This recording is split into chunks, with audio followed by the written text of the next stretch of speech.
देख सकत भाई हमार ये बड़ा आइल बनी खेत में और वो सबके ऐसा चीज दिखाओ तनी कि शहर के युवा पीढ़ी देखल ही ना हुई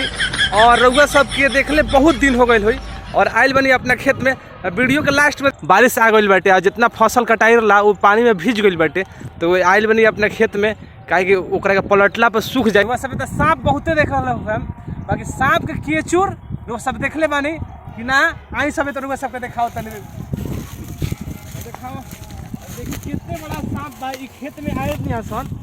और अगला के बाद देखनी है कि यार जैसा बोझा है हटाओ तो नहीं है तो देखनी है कि यार देख सकते हैं केचुर